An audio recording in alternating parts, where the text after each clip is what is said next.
Hi everyone, आज आपण बघणार आहोत महाशिवरात्रीसाठी फेस्टिवल पोस्ट कॅनवामध्ये कशी डिझाईन करायची। मी फ्रेम वापरलेला आहे आणि फ्रेमला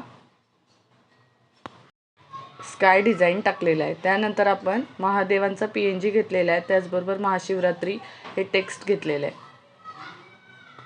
तुम्ही कॅनवामध्येही हे पोस्ट घेऊ शकता, महाशिवरात्रीचं जे बॅनर असतं ते।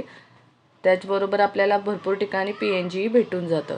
त्यानंतर आपला जो काही बिझनेस असेल त्याचं लोकेशन, कॉल, आपला ॲड्रेस याचे सगळे डिटेल्स टाकून घ्यायचे। त्याच्यासाठी मी एलिमेंट्समधून रेक्टँगल घेतलेले आहेत 2, ज्याची मी डिझाईन तयार केलेली आहे आणि त्याच्यामध्ये सगळे डिटेल्स टाकलेले आहेत।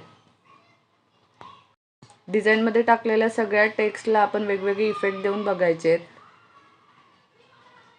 जे चांगलं वाटत असेल, सूट करत असेल ते आपण ठेवायचे।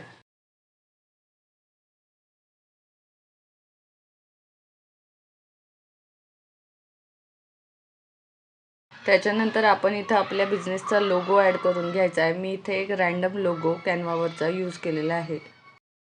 अशाच प्रकारच्या बिझनेस पोस्ट, ग्राफिक्स, त्याच्यानंतर Instagram post, Facebook post, YouTube banner आपल्याला कॅनवा यूज करून बनवता येतात।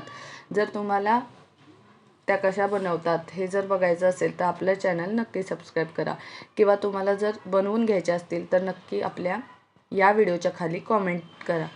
तुमचा जर एखादा बिझनेस असेल तर आपण ते कमी दरात करून देऊ शकतो। त्याचबरोबर ही डिझाईन तुम्हाला कशी वाटली हे देखील कॉमेंटमध्ये नक्की सांगा। तुम्हाला कोणत्या प्रकारच्या डिझाईन्स बघायला आवडतील तेही तुम्ही कॉमेंट करून सांगू शकता।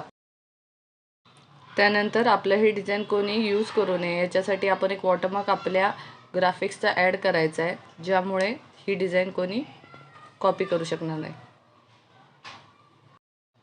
तुम्हालाही जर अशा प्रकारच्या डिझाईन्स कॅनवामधून शिकायच्या असतील किंवा तुमचा जर बिझनेस असेल त्यासाठी आपल्या चॅनलला सबस्क्राईब करा।